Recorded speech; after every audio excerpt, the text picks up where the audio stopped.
Hi, will you please introduce yourself to my class? Yes, my name is Andres. I'm from Bogota, Colombia. I live there to 8th grade. All right, and then if someone would never make direct eye contact with you in the workplace, how would that make you feel? Well, one, that they're not interested. It's rude not to make eye contact due to in Colombia there's a lot of hand motions used, and a lot of people speak very with their body a lot. So if they're not watching, that just shows they're not interested. Great. And then if you were to give somebody a gift, would you expect them to thank you for it?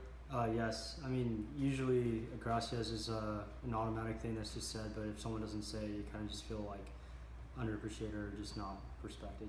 All right, and then would you consider it rude if someone's late to one of your social events? Not necessarily. Usually, as long as it's under 30 minutes, it's almost expected that someone's not going to show up on time. All right, perfect. Thank you so much.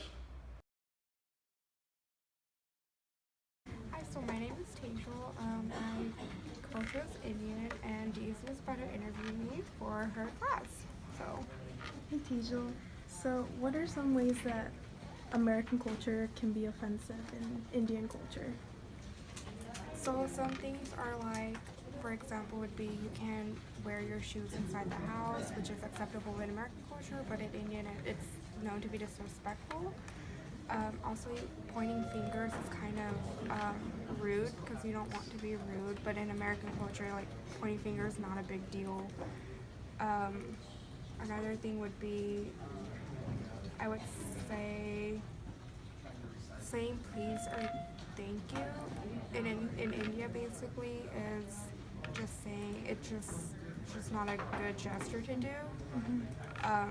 Because you're not like thanking or pleasing somebody for anything. Okay. And what is the appropriate amount of personal space that members of the opposite sex should have with each other?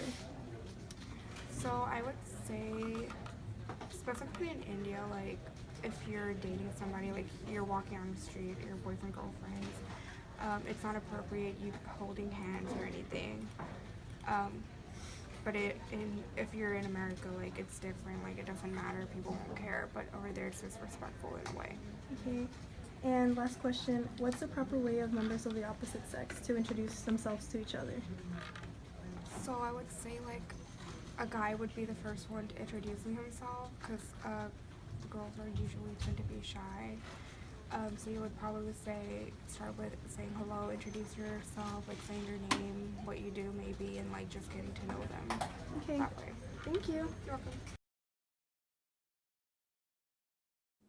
Hello, my name is Bravery Lee. I'm an international student from Korea.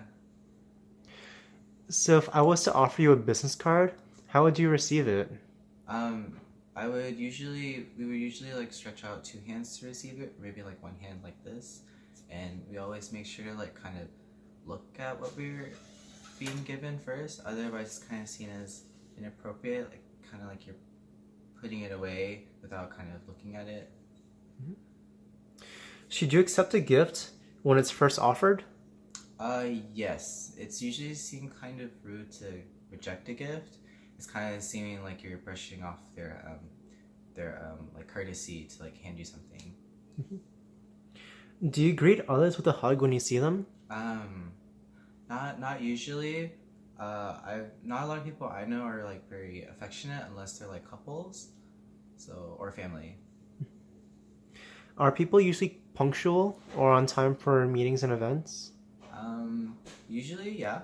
Punctuality is pretty important. Like familial events, like with family, that's not too important. Usually people show up pretty late. But when it comes to like I guess like showing up to your job, it's really important to be on time because we're very like there's lots of culture about being very very punctual and efficient.